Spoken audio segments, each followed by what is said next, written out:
Welcome everyone back to Strive. Today, me and Miles were fortunate enough to be able to get back into the podcast. It's been over a year since we're able to record, and we're recording in a new place, as you can possibly tell from the video, which is in Hype and Out of Bound Cafe. So some of you may know we sold our marketing agency to two legends, being Nathan and Martin, and they've been fortunate enough to give us a space to record from. So the podcast is also brought to you by the Hype team. And yeah, man, it was just really great after what I would say 2022 was a really rough year. 23 was a resurgence, but we were so under the pump to really deliver what we wanted to in terms of a podcast that we basically said we need to pause to focus on the business, to focus on our families after a bit of craziness that occurred. But now we're back and looking forward to recording weekly podcasts. Any feedback you have or anything you want to hear or listen to, please reach out. It was a great chat, this one. We touched on quite a lot of different things, but the one thing that I think I definitely took away from this chat was consciousness and thought process and gratitude through everything within not only business, but your relationships and how you interact with people. So thanks to the guys from Hype. If you're looking for any marketing services or anything like that, Miles and I still help out the guys here. They've got a great team, and more than welcome to jump on board. Just simply send me a DM or the team a DM, and more than happy to look after you. And yeah, thanks to everyone, and enjoy our first Strive podcast back for 2024. Millie, we're back. We're back, brother. 2024. Hectic. It's taken a good year, probably a bit over a year to get here. So back with Strive. Thanks to everyone for listening again. Apologies about the absence. Plenty of good reasons for the absence that we'll get into, but just enjoying being back. 2024. Hope you're all having a great start to the year. I know I definitely am, and by all accounts, if you're watching this, Millie is with his hair. So, and turning birthday tomorrow. So, man, happy to be back. Thanks, bro. Yeah, so good to be back. It was a crazy year last year. It was a good year for us, and most of our audience would be sort of like our family and friends, so they'd sort of be tuning into our lives and knowing what's going on. But for those who are new to us or didn't really know what was going on with us, last year actually the year before, wasn't it? It was December of 2022. December of 2022, yeah. We sold our marketing agency, which was Hype Group, and we're going through that transition. And so 2023 basically was a year of transition and growth and expansion for some of our other businesses as well as other elements of continuing the transition with Hype. And like you always say, at the end of the year, I get a bit crazy and I either shave all my hair off or turn it a different color. Britney Spears 1999 is what I refer to it as. We've been trying to get you to bleach your hair. But still, I can't get there. And the reason I can't get there, as everyone has probably heard me say with their bleach hair that knows us, is about the Cisco, the guy that sung the Thong song. So that's what's preventing me getting there. But as you alluded to, because there was so much happening in that year, and for those that are first-time listeners to Strive, and previously the Hypecast, Hype was our engine per se that really drove a lot of our businesses, but also housed a lot of the things we had. We had an office that was in Burleigh Heads, and we used to record from there. We shoot content from there. We did marketing from there. We would have general catch-ups there, and it was our home for me 6 years, but I think you were even there possibly even a bit longer. I think it was almost 9 years by the end, yeah. And great fond memories, but like all things, transitions happen. We got to a point in 2022, it would have been about October, November, where I had started spending a lot of time with two amazing gentlemen, Nathan and Martin, that own Out of Bound as well as Hype. And this is where we are actually now. For those that are viewing it, this is the new agency that has a cafe out the front that we're sitting in, and out the back is Hype Marketing Agency. And the guys were looking at our business and we were chatting with them, and you wanted to grow CMBT significantly. I wanted to grow Sprout at a rapid rate, and I think in our elder years started to realize it was going to be impossible to continue trying to juggle everything that we were. So we made a decision with the guys in tow and said, what would it look like if a merger acquisition occurred where Hype was acquired from us, moved to here where we are right now at Outerbound/Hype Group. And that was the year that was, but that year that was obviously meant we had to move out of our offices. You were floating at CMBT. I moved to the warehouse for the better part of a year. My office was underneath pallet racks. Better part of a year, your office was between a physio room turn pseudo office with you and Reese pumping away, doing what you do there.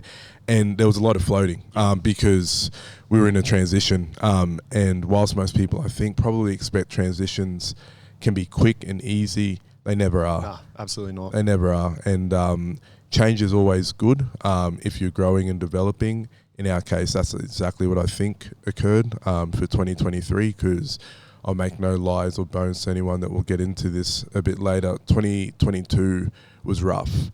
It was one of the roughest years I've experienced, and I'm not a person that ever looks for sympathy or asks for anything, but even I recognise that year was... that was a grind. It was a grind. Yeah. Got beaten up a lot, physically, mentally, emotionally, with stuff that it was outside of business. Some of the stuff that couldn't be controlled by you.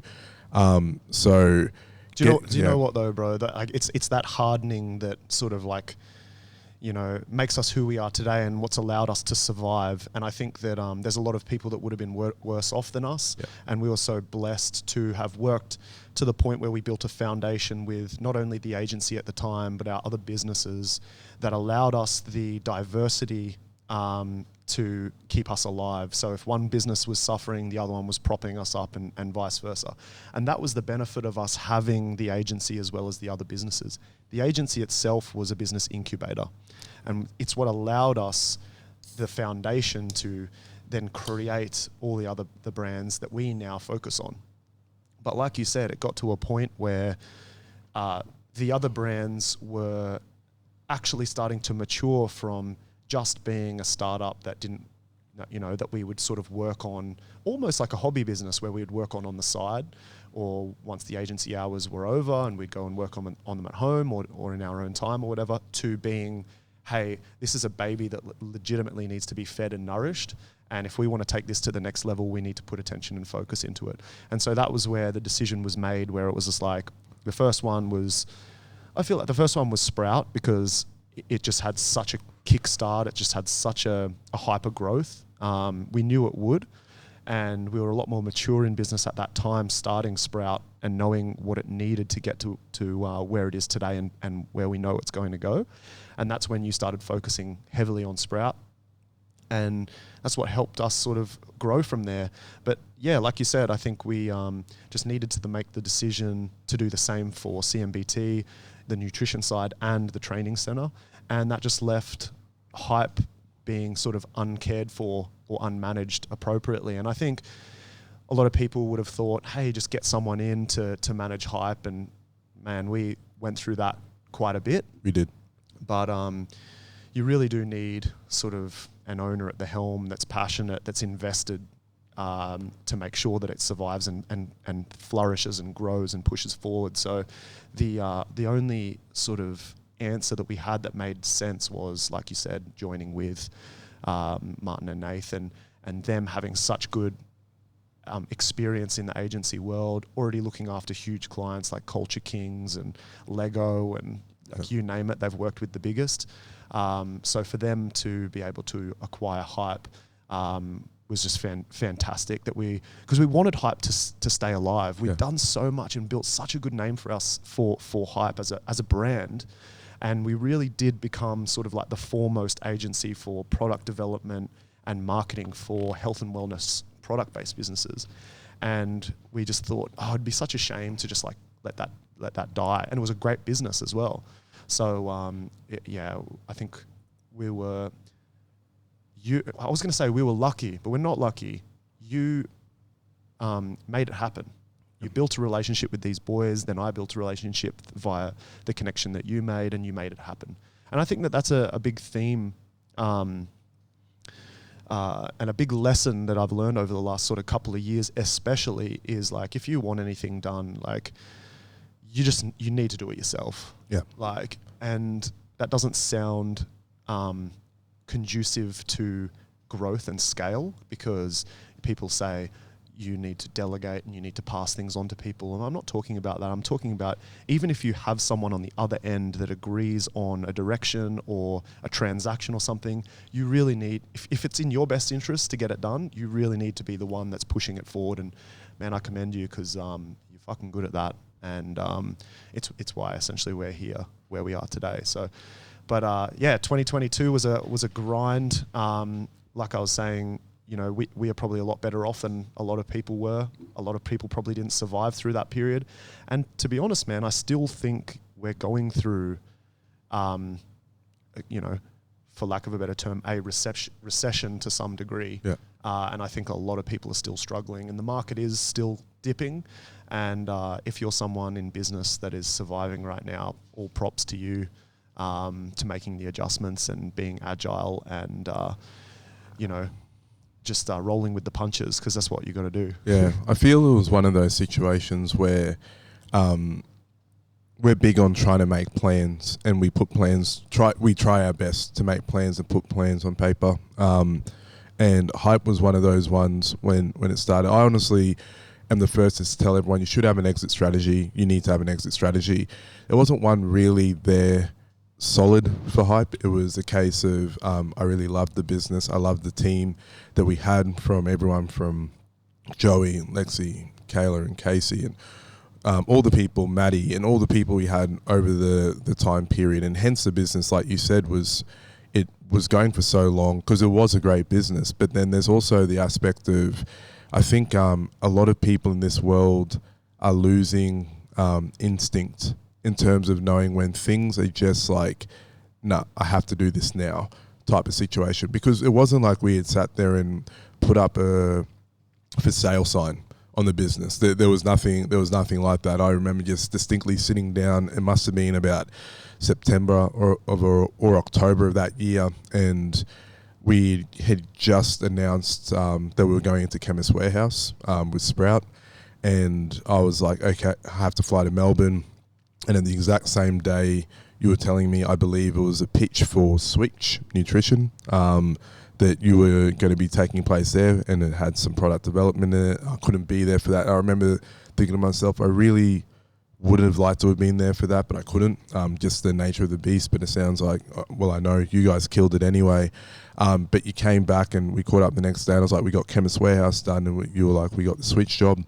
And but I remember like both of us feeling at that time so fried about how we were even going to therefore manage that next process of the largest pharmacy retailer in Australia. That rollout was going to take all of my time, and Switch is one of the biggest sports nutrition brands, was going to take all your time. So where was that going to leave different bits and pieces? And at that time I was like, something in my gut said, we need to make a change now, not for financial purposes, but for longevity, for the better good of clients, for the better good of ourselves. And just being aware of where everything's going. Yeah.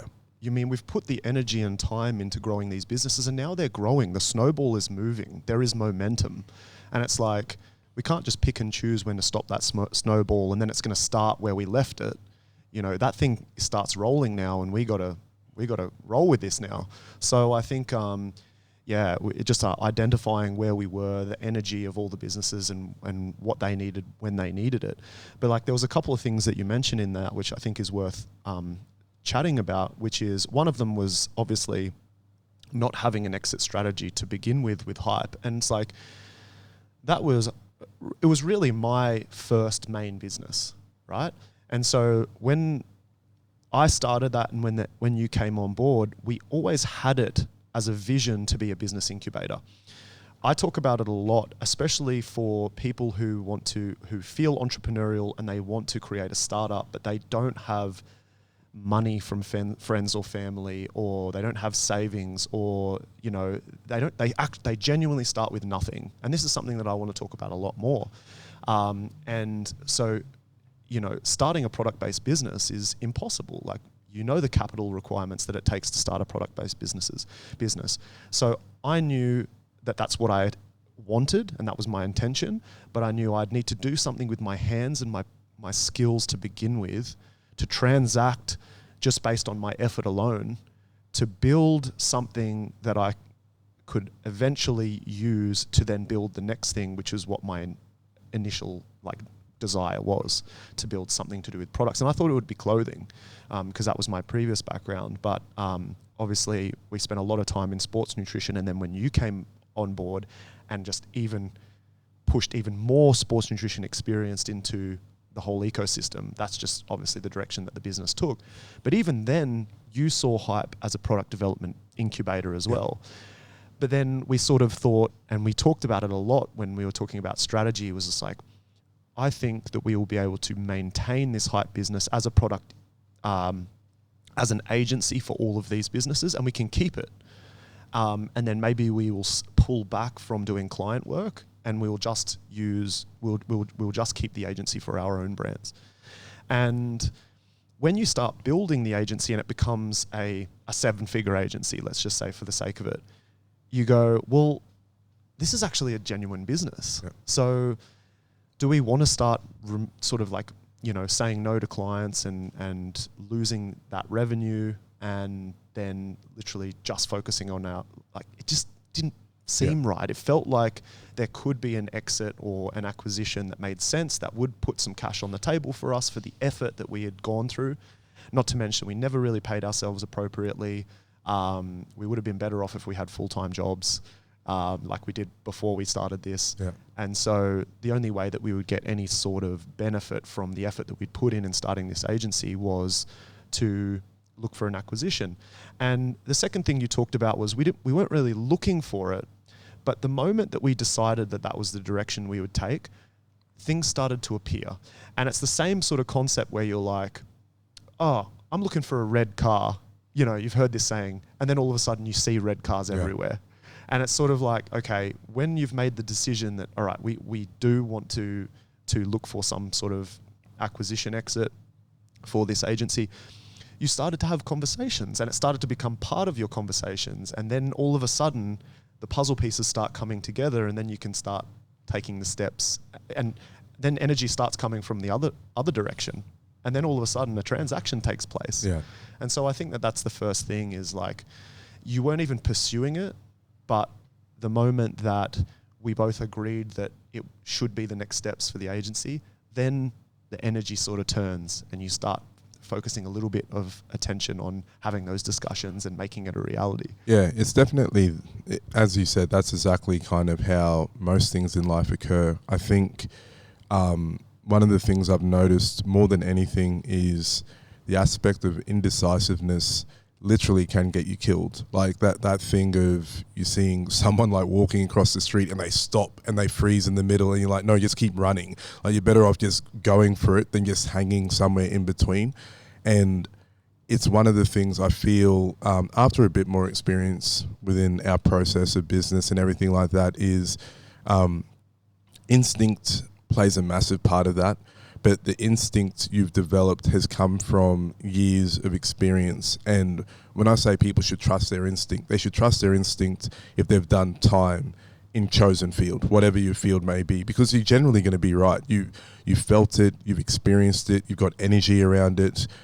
And so your instincts in that will be generally quite good. The thing that I've recently been doing quite a few convos with in a group called Founder, which is about startup businesses and the likes of that type of stuff, of people looking to do it, is someone can go from, let's say, chefing. Actually have a case in this where someone's chefed for 20-something, 30 years, and they're like, I hate chefing now. So I'm going to go and do a digital printing business in T-shirts, hypothetically. And I go to them, whilst I commend wanting the entrepreneurial aspect, and there is skill sets you have that will transfer across to that, organisation, project management, if there's a team, leading a team and so forth. You don't know about textiles, you don't know about clothing, you're not in that industry, you don't have the makeup or background of what goes on in there. Why, if you really want to make a change, why not change all the aspects you disliked about chefing? And it may be the aspect of there was no policies and procedures, there was no tutorials on how to do things, there was no digital aspects for someone to pick up a thing and say, this is how I start a restaurant, and there's an app for this, or rostering, or anything like that. And I always say to everyone, if you've done something for so long, not saying that you have to stick with it, but you've developed so many good skills in that space, use the ones that are transferable across for the business you may want to start. Don't just turn your back on it because you got into it at some stage because you loved it. You should have. Like if you got into something, there was a passion and a reason of why you got into it. So if you can remember what that passion and reason was, but therefore shift the passion into a set aspect, then there's a really, really good chance that you're going to deliver a great outcome, improve a service, a product, whatever it may be in the industry that you've already spent time in. It's really, really hard to build a skill set, and you've done so well to even build the skill set, because a lot of people don't even do that and then go, I'm not going to use anything of my experience, my instincts, my intellect in the business that you're going to do. Like, I feel it's a disservice, and I've been trying to encourage more people that have just instantly go, I want to start a business. And I'm like, cool, what are you doing right now? And they say whatever it is. And then I go, how could you improve that industry? Whatever that may be. And they're like, oh no, I don't want to do anything in this industry any longer. It's shit for whatever reason. I'm like, yeah, but you were there. What did you love about it? And then they say what they love about it. I'm like, how could you improve that? How could you do more of that? How could you add abundance to that? And most people just forget. It's just like the right here mentality of like, oh, no, don't want to do it. Going to do something else. So I'm hoping that there's more people that improve their industry that they've come from, because that's what's needed. Right. I think that is really valuable advice, and that's the first time I've actually heard you talk about that. Because we have so many conversations, a lot of the time we're on the same page and I know where you're going with things, but that was really valuable, and I completely agree with that. I think that once you're at the wit's end of something, you're a chef for 20 years, you have had enough. You want to go to another extreme, something that's on the other extreme. Exactly. You don't want to have anything to do with hospitality anymore, and I completely get it, but you are an expert in this field, and just like you said, I saw the same thing with you, and we've talked about it with both of us, but let me just use you as an example where you and Jen and your family, so your partner Jen and your family decided to be plant-based. And so then you had kids, and then you wanted to find a plant-based alternative formula to feed your kids, but it didn't exist. But it's like the only way that you knew that, you know, a plant-based alternative was an opportunity that you could attack was that you were in the space. And that's just like a random example, but like if you've been in hospitality for 20 years, I'm sure that you've thought about along the way so many things 100%. And opportunities. And then you start to think about like, is it actually your industry, or is it actually your job that you don't like, or is it just that you feel like you don't have much freedom, or exactly. like you're stuck to these hours? There's so many things that people will make decisions on, big life-changing decisions that are emotional because of certain things. I don't like that person that I'm working with. And that person can alter, just the individual can alter even them staying in the industry. Yep. Like I was an apprentice chef. I had a shit head chef that was looking after me, so now I don't chef anymore. And my mate Johnny's doing drop shipping, and he's living it up in Bali, and fuck, I want to do drop shipping. Yeah, and you hear these things all the time, like the Bali nomad. I was just recently in Bali, and because it looks like this cool thing to do where exactly Johnny's over there, he's in Canggu, he goes to the cafe and works from there, he doesn't touch any of the products, it ships from China and it lands into someone in America.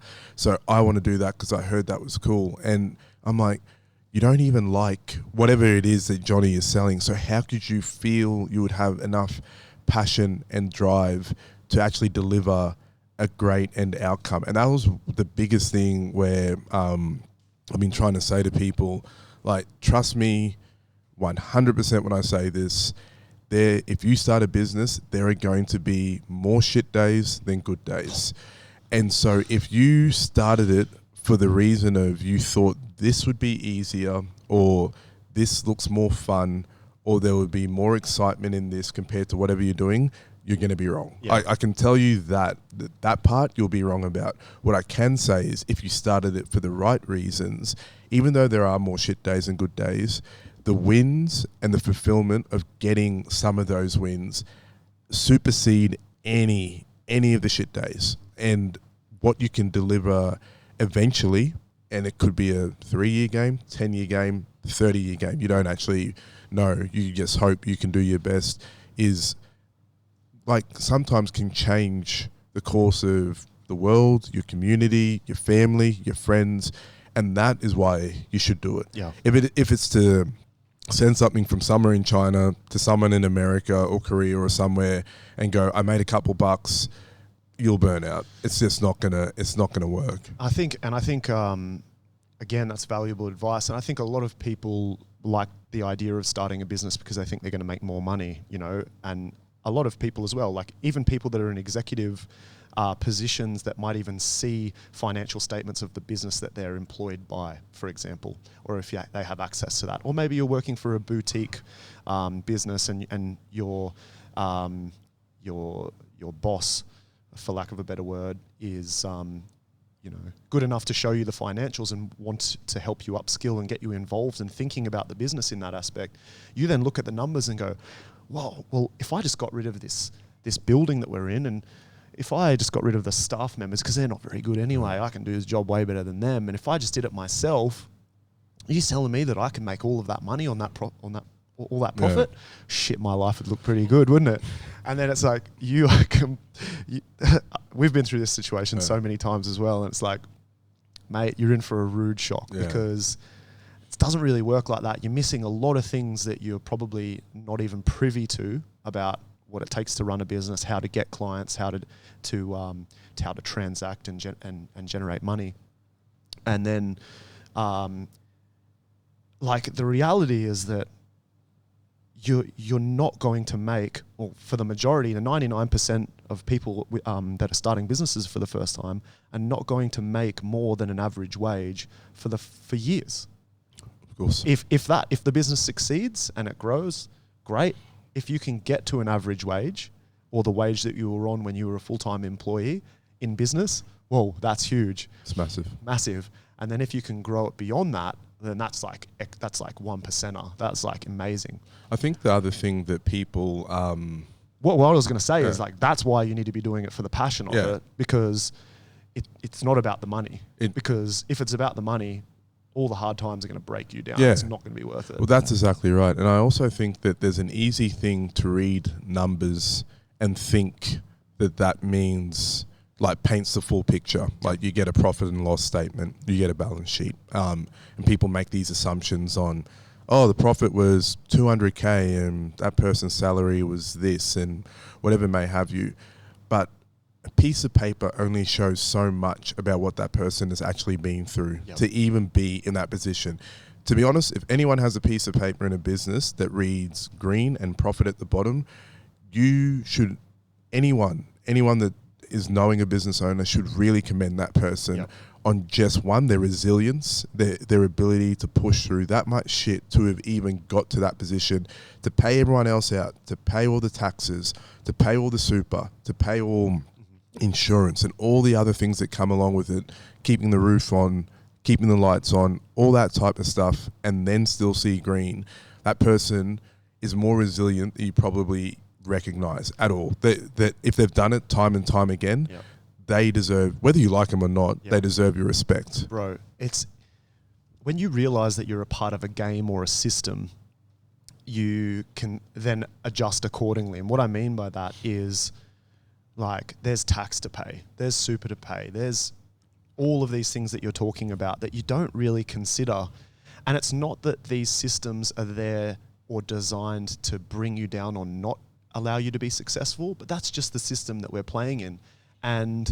But the reality is that if you don't pay your tax bill and it gets higher and higher and higher, there's a high chance that your business is going to get shut down, or you can't pay the lighting bills or whatever. So there are a lot of external factors and pressures that, if not considered, which a lot of people don't consider when they're starting a business for the first time, it can really fuck you over. Sure, man. And it has, man, remember when you came into Hype and you're like, what's the tax look like? Because you're buying into the business. I was like, oh man, I haven't paid tax for like 3 years. And then you were looking at it and I'm like, man, why'd you pay in tax? I'm like, I don't know. And then I wasn't paying myself. I'm paying myself for 3 years, and we had 6 team members at that time. And so it's like, people don't even realize. And I actually, our accountant, I have so many laughs with our accountant sometimes because he shows how much money I didn't make over the time running this agency compared to when I was a lawyer before starting the agency, going, imagine where you could have been if you stayed there and grown in that corporate space. And I think that there's so many sort of evolutions that you go through when starting a business, and you get so excited about the new skills that you learn. And I remember when we first had the agency and we had a premises, I was doing YouTube videos about, this is how you do a marketing funnel, and don't you want to make money being a marketer and all this stuff. I wasn't making money at the time. And then all of a sudden you mature a little bit and you're like, oh fuck, I don't know what I'm fucking talking about here. I need more experience and growth and growth and growth. And then you start getting to a point where you're like, hey guys, don't start a business. What are you doing? You're coming to me saying, I really wanted to start a business. And I'm like, no, you don't. Man, I know how tough and resilient we are. You ain't that tough and resilient. Don't do it. And it's one of those other ones that I found of recent time. And this is quite sad in the aspect of that 2022 to 2023 years was like the graveyards of businesses. The amount of businesses that I saw go under was nothing like I've ever seen before, to be honest, particularly because we're in the FMCG, food, nutrition space. That was, I feel, the one that got hit the hardest with everything that went on, from the supply chain issues to inflation rate rises to just everything. It was a perfect storm of a lot of things that caused a lot of business to go under. And I found that because we are in this entertainment world of quick stuff coming our way, and you see sports, and MMA is a perfect example of a fighter will lose, and people just hop on their social media and call them shit and all this, and they've never ever stepped into a cage or any sporting arena for that matter, but they feel like they could just flippantly say negative stuff to someone that's just experienced a loss. I started seeing the same thing happening with business owners, where they'd be like, oh, that business was always destined to fail. They didn't do good products, or I had a really bad experience from a customer service. I'm glad they're gone and all that. And I've just sat, you are actually positioned to lose more than you win. And so if you position in that, for the people that get through it, man, massive kudos to them. But the people that don't, show some empathy. Because it can happen to any business owner. And it's the last thing that you want to see. It's actually the thing that makes me the saddest when I hear of someone going into voluntary administration or any type of situation where they've tried so hard and it just hasn't worked out. They've created jobs, they've created so much. There's been innovation potentially. Everything that you see on the shelf in your local grocery store, apart from being sort of vertically integrated via the grocery chain, is it's an entrepreneur that's gone out of their way and been passionate about something to start a product that you now enjoy in your fridge or at your home, or you give to your kids in their lunchbox going to school. And I think people forget that. They do. Because and I understand, it's just being entitled to things. And I think, finding some gratitude, just thinking about those things is really important. But obviously, if you're already in that position, you're an entrepreneur, or you've created a business, you're going to have the ability to be a bit more gratuitous in that sense. But and it's also hard when you've got social media influencers and things. Even guys like Alex Hormozy, who's becoming big in business, advice on social media. Man, the shit he says sometimes is just I only consider businesses doing 100 million profit per month and all this shit. I'm like, bro, like you are talking such nonsense. Like you are talking about like the 0.000% of businesses, and you're just like speaking as if like if you're not doing, 10 million per month profit, like your business may as well go in the bin. Like you're shit. Exactly. And it's just like, man, businesses that are doing, 500,000 a year, but they're doing like, have 50% margins or something on that. It's like, they're fucking killing it. Yeah. Like, a single business owner at home, like a solopreneur that's just sitting at home, like selling digital products or, fitness programs, and they're doing 500K and they've got 80% margin on it. They are killing it, man. Like, so I think people get a little bit confused as to what success actually looks like. Sure. And even for themselves, like, I think a really good survey kind of went out just to the broader public. It was kind of like a marketing exercise asking everyone, like, how much would you really want your salary to be? Or like, what do you expect? And people are like, $1 million a year and stuff. And it's like, do you know how many people are on $1 million a year? Yeah. It's like, again, 0.000 something percent. And it's like, why do you even need that? Like, what's your goals? Have you even sat down and written your goals? Because if it's like, I want a $2 million property and that can be my forever home, because a $2 million property is unbelievable. And then it's like, and maybe I want a Ferrari. Okay, cool. And then I just want to make sure that I go on, a few vacations with my family every year. Yep. It's just like, all right, well, you're kind of now looking at like 15 to 20 grand a month that you need. It's like, you don't need $1 million a year to get your dream outcome, Yeah. So it's like, maybe that example that I gave is already extreme. So it's just like, a lot of people don't even want that. So they just want a home. And so it's just like, figure out what your actual ultimate goal is, and stop just thinking that you need to chase this hamster wheel and grow your business to a particular revenue or profit point because you think that is what success is based on influences from the outside. Yeah. Create your own lane. Yeah, and then you touch on that aspect of gratuity in regards to feeling grateful for even the process of a transaction. The fact that you could go down to, let's use Outbound, for example, that happens to be down the road from my house. Every time I come here, I feel that grateful that someone, be it Martin and Nath, were willing to go, we'll put a cafe on the front end of this, and great cafe and everything about it. I can tell you the guys wouldn't be doing this to earn money. Because you don't. Like, they're doing it because they go, well, we have Strong Pilates across the road, we've got P3 across the road, there's Boon Shoe next door, we've got our staff here. Let's make this space that even guys like Miles and Sel can come here on a Saturday and do a podcast and have events and generate more happiness for our community. They're not doing it for $1. I can assure you that. But if you can think of all the people that do that, be it your local gym, if it's an independent gym, and these are independents that I'm talking about, not big franchises, that do things like throw a Christmas party or have open days or go the extra yard to do all these things. They don't make dollars from that. Yeah. Like, there's no incentive for them to do it apart from giving you entertainment, happiness, a sense of belonging, a place to be.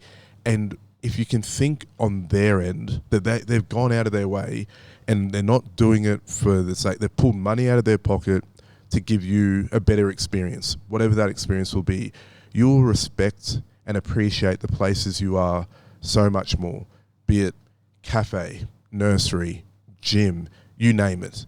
Any place you go to, you'll start looking at it and just really feeling grateful that you got to experience a good coffee, got to experience a great product, got to experience someone giving you energy at a gym, be it a class, whatever may have you. And then because you feel that level of happiness or gratitude, you start to pass it on, and you'll pass it on the next time to the trainer and say, thanks for a great class, that was awesome. Or to the barista that may have served you coffee, going, that coffee was great.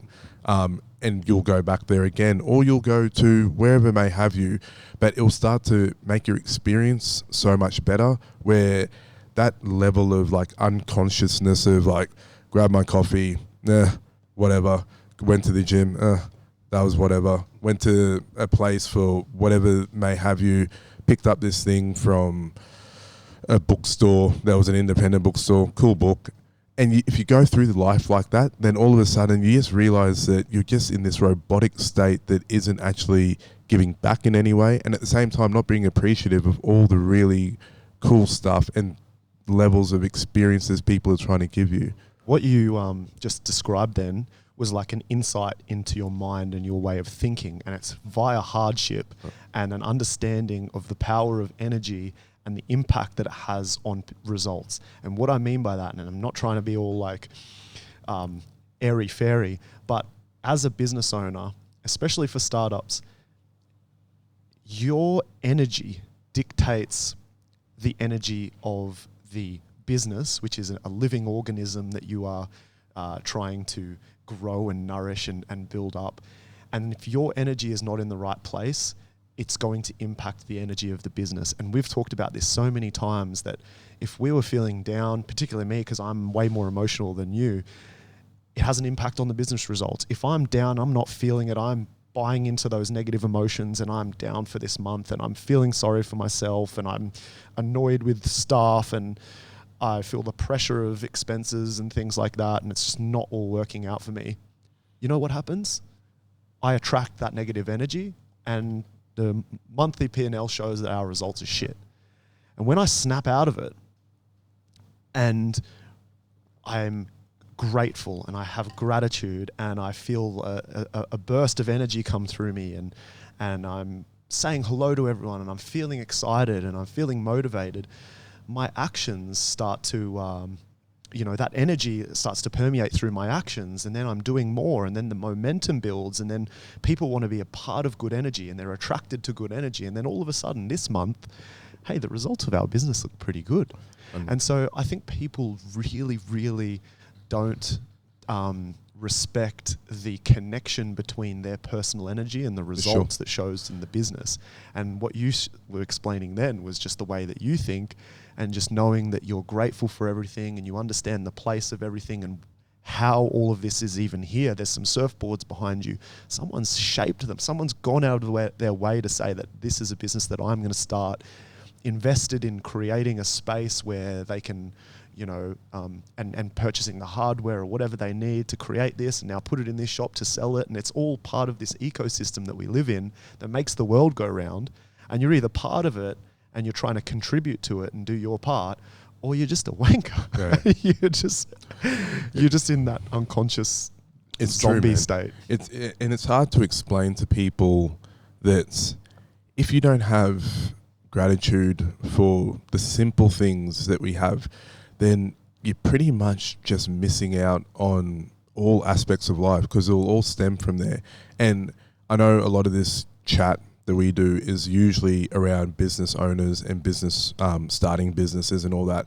But I'll also say the flip to that, and I won't name names, but I'll use a recent conversation I had with a staff member that was along the lines of going, if you are a staff member in said business and you have a level of responsibility, which all staff do, also realize how important that is to the end outcome. So in this situation, I basically said to the person that you touch so many aspects of this business, and your attitude, you may not realize it, but your attitude is an energy that goes through this product that delivers the end outcome to said customer. Our end customer is an infant that happens to be anywhere from 0 day of birth through to 1, 2, 3. But let's just say it was day of birth, and their experience, the parents' experience, they've had a kid, they've gone from the hospital, they've ordered a product, whatever the product may be, product doesn't arrive right, arrives wrong, whatever it has you, and the attitude that goes back to them, if there's a mistake, mistakes happen, but if the attitude that went back to them wasn't one of, we are so sorry, we're going to do everything in our power to make sure your kid is fed and is happy and is all that type of stuff. That energy and experience is literally a living food going through a kid.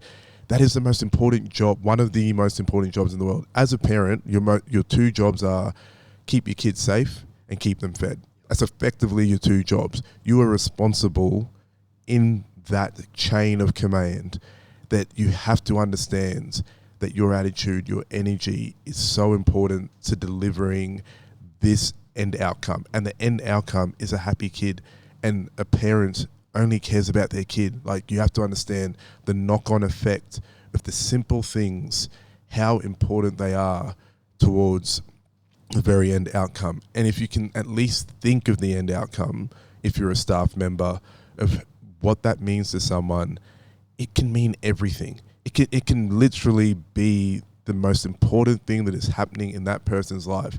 And if you have a I don't give a shit attitude, that is like just like so disrespectful on multiple levels. But it's also really sad that you could be part of something really, really beautiful, but you choose not to be. Yeah. You choose to just, it's another tick box, another task, didn't work out, fuck it, go to the next thing. Do you know what's powerful though? You connecting them to that end outcome. And a lot of the time, all of us as humans don't even really think about that. We just think about like, oh, I know that I need to get these jobs done, and then I get to go home and see my dog and my partner and grab a beer out of the fridge and do whatever. But I think that we want to be connected to something higher. We want to feel good about what we're doing, and that gives us fulfillment throughout the day. And I think that is the responsibility and the power of the leader that's in charge, to make sure that they understand the end outcome that they're connected to. And props for you for speaking to that team member. And I'm sure that they're now going to think about that a lot more throughout the process. And you know what? That also gives you the right to say like, okay, I've spoken to you about how important this is, not only to me, the business, to you, to our customer, to the whole ecosystem. But if you actually do show now that you don't give a shit, well, then you're not the right person for this. And I think that that's a lesson that we've learned a lot over the time. And I think a lot of business owners can relate to this, where it all just comes back down to communication, and really communicating with your team members what that outcome is and what you're connected to, and connecting them all as well to the higher purpose of the business, the mission, the vision. And you'll note that like people want to be connected to that. They want to be part of something special. They want to be part of something that's making an impact. So bring them part of that. Don't make them feel like they're a robot in a chain and their job is not important, because everyone's role within the ecosystem is important. And I think that that's a hard lesson that we've learned over time, because as an owner, being responsible for everything and working 24/7, you forget that that's your role, but that's not their role. Yeah. And that's on you to do that. But don't forget about or step into your team members' shoes and understand how they're feeling and what's important to them, and making sure that, they don't need to be here they shouldn't be here for 24 hours like you are, because, that's not on them. Yeah. It's a really hard balance, because let's face it, there's a million jobs out there, and people are taking jobs for all different types of reasons. And I often am appreciative when someone just comes in and can just straight up say, I'm doing this as a means to an end because I'm moving on to whatever may have you. That's perfect, because the communication was there at the start in regards to this is what you're doing now, and you plan in 3 months, 6 months, 1 year to go do something else. You can live with that. Where it becomes hard is when someone you're hoping, or you've discussed exactly what I discussed, that you have bought into the mission, you have bought into the values of what we are trying to do, but then you don't act accordingly. And it is, like you said, very hard, because as the business owner, you're always thinking of those missions, visions, and outcomes, where it is very easy, and I'll be the first to admit, I haven't owned the business my whole life. It is very easy to forget what the mission, vision, and values of something are. So then you drift in and out of it, and then you get reminded, and you're like, oh, I need to step up my game to deliver this end outcome. But then you drift in and out of it, just like human nature. But I think this year I've been looking at the biggest thing I've been trying to get to is being more conscious of everything around me. Because if you're more conscious, you have more care, you see things before they happen, and that allows you to either communicate at a better point, because if you don't communicate, things will just drift, and then there'll be a huge explosion, and you'll kind of go, fuck, where did that come from? Where if you can catch things a bit earlier because you're conscious about what's going on, you can prevent those massive moments of negativity potentially happening. So I think that's probably, we've become unconscious just as a society, just due to the amount of bombardment of information and this like in and out type of process. So someone unconsciously walks into work at 9 and they check out at 5 and they're unconscious about that, and they go home and they live this unconscious being, whereas trying to really think and be present with what's going on, all the simple things, all the small things are definitely what I'm hoping this year brings for us, brings for everyone that we're connected to. I know there's been things that you've even done at the gym that unconsciously, like, it's the first thing I walk past and I'll see certain things and it'll be almost like a thing that will bring me consciously back in there, because it's easy to running late, check in, run to the thing. But now consciously I look at the frames that you put up there of all the great moments that have been involved with the gym. And I know that you've done all this stuff with painting. I look at the cleanliness of the place and go, we should be appreciative for what we have here, which, as you said, that natural energy has caused us to go, I probably have to get rid of the cage to make more room, because we need more room for more people. But that energy is bringing that through there. And I think if we can continue to do that within business relationships, it's what I'm hoping this year. I just from my natural gut instinct have already started noticing that, man, in the last 2 weeks, I've gone to more dinners with friends than I did in the whole of the year previously. And do you feel as though you have your business results have been affected poorly based on the decision of you doing that now? No. Yeah. No. So I think that gives you comfort and confidence that where you are set up right now with the business allows you to do those things, but you're also cognizant enough to know when you're taking the piss or when you need to jump in and do things at 10 p.m. on a Wednesday night, which you did all the time. Yeah. But I also think what's really important to note is that because of your experience, that has allowed you to start to do that now. However, for the last 10 years, you have had to work till 10 p.m. every night to get the foundation to where it is. And I think that something that people fool themselves into thinking is that they don't have to do that if they want to be competitive in this space and they're starting with nothing. I think a lot of people, you're starting with heaps of capital and you're using, family money and doing all this and you feel comfortable and you've got this like momentum going, whatever. But like I'm talking about people that start with nothing, that have to work till 10 p.m. every night and get back up at 6 a.m.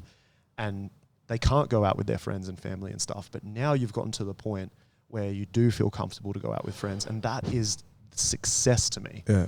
But within exactly what you were saying in that aspect of the working to 10 p.m. and all that type of stuff, when we say work, when you're that passionate and you have the strongest why in terms of it's not that it was a sacrifice. Like I've never sat back and gone, oh, there's been a couple missteps that I can admittedly say, and for whatever reason, it's really stuck with me, that haunts me, where I'm like, I missed one of my best mates' weddings, like family member wedding, over the aspect of going, this was actually when I was playing footy, and there was a 50-50 that I should have been picked to play for the Titans that week or not. But I knew if I had to go there on a Thursday, I'm sure as shit wasn't getting picked, so I didn't go.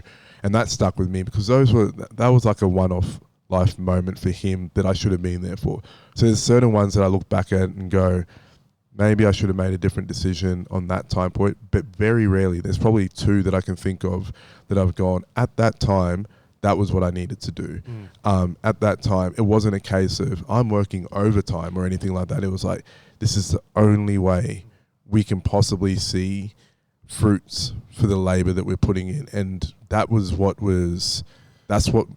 meant something at the time. I think that you had to make one decision one way or the other. Yeah. And in the moment you made a decision and now you reflect on it. Maybe you would have done it differently if you had an opportunity again.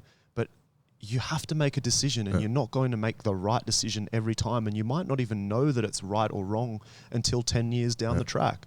So it's just like you were talking about indecision before and how that cripples you. You need to make decisions to move forward. So spend the time to think critically about logically about like what is the best decision for the result you're trying to make. But if it's hard to determine which one's the best or not, just pick one and move on, and life goes on and the sun comes up. Something that you said before, you were talking about obviously the time that I've spent over the Christmas holidays in refreshing the gym, which is one of our businesses, and you being conscious of some of the refreshments that we've made in the gym. And I appreciate that because, you're conscious of it. You can see what's happened. But I'm also conscious as the business owner, and I want to get this message across as well and experience across, is that 99% of people won't recognize what happened. And I also think you're an owner of the business and you're conscious, but I still don't think there's a lot of things you would even know that happened. No, right? Yeah. So, but that shouldn't be the reason for why I chose to spend 2 weeks of the Christmas holidays refreshing the gym. That's not the reason. Some people are going to be aware of the direct changes that you've made in a space. Most won't, but all will recognize that an energy has refreshed the space. They might not know what it is, but they know that things have changed. And you might not know that the floors were painted, or there's extra bags up, or whatever it might be. Things have moved around the gym, or there's new things. You might not even know there's new programs, there's new administrative and operational things, but like all will know. Yeah. And I think that is the silent or magical energy that business owners need to be conscious of, and understanding that this is one of the lonely parts of being an entrepreneur or a business owner, where you're doing things that are thankless, but that have a very strong impact on the business, even though you won't get recognized for the effort that you've put in personally. Yeah. So that's just an ego thing. Like, you want to be thanked for the effort that you've put in. But as a business owner, you don't get thanked for 99% of the effort that you put in. But you can see the results on paper for your business, and then you can create a life that you want to create. So as long as you're not doing things for thanks, then you'll be okay. And you need to build that mentality that you're not doing things for thanks. You're doing things because it needs to be done, and that's your responsibility.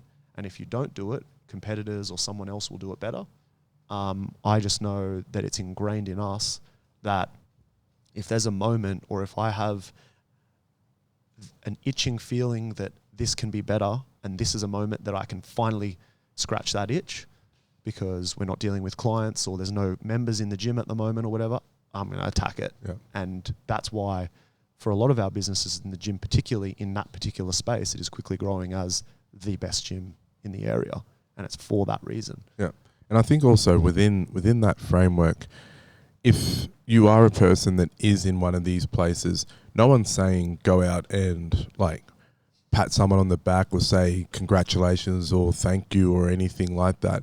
The best form of like almost thank you can be just showing respect for wherever it may be. It can be as cleaning up after yourself. It can be looking after another gym member. It could be helping another staff member. It can be going over and above now because you recognize this place is special, and doing something to help that place. It can be ordering some extra food, or someone may be down on their luck and then going out and helping them. And often you'll find the business owner is not actually looking for any thanks, and you'll often find that they're not looking out for huge mad profit or anything like that. They're really just looking at it from the aspect of, I've put energy into this place, positive energy into this place, hopefully positive energy into this place. The people that step through here, whoever they are, staff, members, whatever may have you, give equal positive energy back, because therefore it feels like an equal transaction that everyone feels good about. And that's where I feel a lot of businesses either fall out, or it can go from a staff member point of view where someone will be sitting there going, I feel good about this transaction because I gave good energy, and then that member gave good energy, and they're like, I feel I got a great service. the person goes, that person cares about this place. Yes, they're a paying member, but they didn't leave their shit everywhere. They didn't do this. They didn't do that.